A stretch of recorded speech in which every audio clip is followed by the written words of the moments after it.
طبیعت میں ہلچل ہے، میری سوچ تصادم کا شکار ہے، میری فکر الجھنوں میں مبتلا ہے، کیونکہ میں سمجھ نہیں پا رہا کہ میں خوش ہوں یا خوف زدہ، اور یہ دونوں باتیں میں آپ حضرات کے سامنے رکھنا چاہتا ہوں۔ مگر میری گزارش ہے کہ میرے صدا کو ایک شور نہ سمجھا جائے، میرے الفاظ کو محض تقریر کا نام نہ دیا جائے، میرے خیالات کو اس تقریب کا رسمی حصہ نہ کہا جائے۔ زیادہ پرانی بات نہیں کہ مجھے میرے والدین نے ایک مدرسہ میں داخل کروایا تھا۔ میں نے پوچھا ہوگا کیوں، تو مجھے یاد ہے کہ مجھے بتلایا گیا تھا کہ آپ حافظ قرآن بنیں گے، اور آپ کی بدولت والدین کو اللہ تعالیٰ قیامت کے روز ایک اعزازی تاج پہنائیں گے، جس کی روشنی 14ویں کے چاند سے بھی زیادہ ہوگی۔ ایک ایسی تقریب میں پہنایا جائے گا جس کی صدارت خود اللہ تعالیٰ کریں گے، اور نظم و نسق فرشتوں کے حوالے ہوگا۔ اور ایک دن ایسا آنے والا ہے جس کی ہولناکی اور حساب و کتاب کے خوف سے لوگوں کے کلیجے منہ کو آ رہے ہوں گے۔ کسی رشتے کو رشتے کا، دوست کو دوست کا خیال نہ ہوگا، ماں کو بیٹے اور بیٹے کو ماں کی پرواہ نہ ہوگی۔ ایسے نفسا نفسی کے عالم میں ایک گوشہ میں ایک جماعت ہوگی جو ان تمام آفتوں سے محفوظ اور بے خبر ہوگی، اور خدا سے اس پروانے کی منتظر ہوگی کہ اب تو اس قرآن کو پڑھتا جا اور اپنی منزل پہ چڑھتا جا۔ آپ بھی اس جماعت کا حصہ ہوں گے۔ مجھے یہ بھی بتایا گیا تھا کہ آپ 10 واجب النار لوگوں کے لیے سہارا بنیں گے۔ میرا ایمان ہے کہ اللہ تعالیٰ کے احکامات سچ، میرے نبی صلی اللہ علیہ وآلہ وسلم کے فرامین سچ، اور میرے والدین کی بتائی ہوئی باتیں 100% ٹھیک ہیں۔ دعا ہے کہ اللہ تعالیٰ یہ تمام فضیلتیں مجھے، میرے والدین اور تمام حاضرین کو عطا فرمائے۔ آج جب میں الف لام میم سے لے کر والناس تک 30 پاروں کو اپنے اندر سمو چکا ہوں، تو اتنی بڑی خوشی اور اعزازات کے باوجود اپنے دل کے کسی گوشہ میں خوف بھی محسوس کر رہا ہوں۔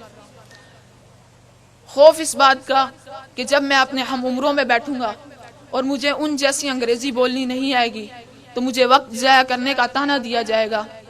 خوف اس بات کا کہ جب میرے اسکول امتحانات میں خلاف توقع نمبر آئیں گے اور کہا لگا کر حافظوں کا مذاق اڑایا جائے گا۔ خوف اس بات کا کہ کسی فنکشن میں میرے سر پر ٹوپی اور ٹخنوں سے اوپر شلوار دیکھ کر مجھے پینڈو کہہ کر میرے لباس پر پھپتیاں کسی جائیں گی۔ خوف اس بات کا کہ پوری دنیا میں لاکھوں چوروں، ڈاکوؤں اور قاتلوں میں سے اگر کوئی داڑھی والا نکل آیا تو اس کا طعنہ بھی مجھے دیا جائے گا۔ اپنے دل کو ذرا اور ٹٹولوں تو ایک غصہ میں غم بھی ہے جو مسلسل بڑھ رہا ہے اور دیمک کی طرح میری خوشیوں کو کھوکھلا کیے جا رہا ہے۔ غم یہ ہے کہ آج سے میرا شمار ان لوگوں میں ہونے لگے گا جسے پاکستان کا ہر بڑا چھوٹا، ان پڑھ، جاہل، دقیانوس، قدامت پسند، رجعت پسند، شدت پسند، انتہا پسند، تفرقہ باز جیسے بدبودار الفاظ بڑی آسانی سے کہہ ڈالتا ہے۔ دل کے چھوٹے سے لوتھڑے میں جہاں ایک گوشے میں خوف ہی خوف ہو اور دوسرے گوشے میں غم منڈلا رہا ہو، وہ خوشیوں کا بسیرا کیسے ہوگا؟ میں نے جب بھی خوش ہونا چاہا تو خوف اور غم نے میری مسکراہٹوں کو اجاڑ کر رکھ دیا، کیونکہ نام نہاد روشن خیال طبقہ جو رزق کی فراوانی یا پھر ذاتی دلچسپی کے باعث روزانہ الیکٹرانک میڈیا سے مستفید ہو کر اپنے علم میں اضافے کے ساتھ ساتھ ان کی معلومات پر یقین محکم بھی رکھتا ہے، ان کی نظر کرم میں صرف دہشت گرد ہی نہیں بلکہ تمام موجودہ ملکی مسائل اور ترقی کی راہ میں رکاوٹ میں اور میرے ہم نوا ہیں۔ اگر آپ حضرات کی اجازت ہو اور دل پر ہاتھ رکھ کر سن سکیں تو میں یہاں تک بھی کہنے کی جسارت کروں گا کہ داڑھی، مولوی اور حافظ قرآن کے بارے میں ہمارے ہی خیالات نے اسلامی جمہوریہ پاکستان میں ایک غیر مسلم قوم کو اس قدر موقع فراہم کیا کہ انہوں نے ایک نہتے بے قصور پر اس لیے ڈنڈے برسائے کیونکہ وہ دیندار ہے، رسیوں سے باندھ کر ننگے جسم کو سر عام گھسیٹا کہ اس کے چہرے پہ سنت رسول ہے، جسم پر تیل چھڑک کر خاکستر ٹکڑوں کو ڈنڈوں کی نوک سے آسمان کی طرف اچھالتے رہے کہ اس پہ دین اسلام کی تبلیغ کا بھی الزام ہے۔ جلی ہوئی لاش کو ٹھڈے مارے کیونکہ وہ حافظ قرآن ہے۔ میں آپ حضرات کے سامنے رسمی تقریر نہیں بلکہ اپنے مہمانی خصوصی کی خدمت میں اپنے اضطراب پیش کرنا چاہتا ہوں کہ حضرت مجھے سمجھائیے، کیا واقعی ہم دقیانوس ہیں؟ کیا ہم بنیاد پرست ہیں؟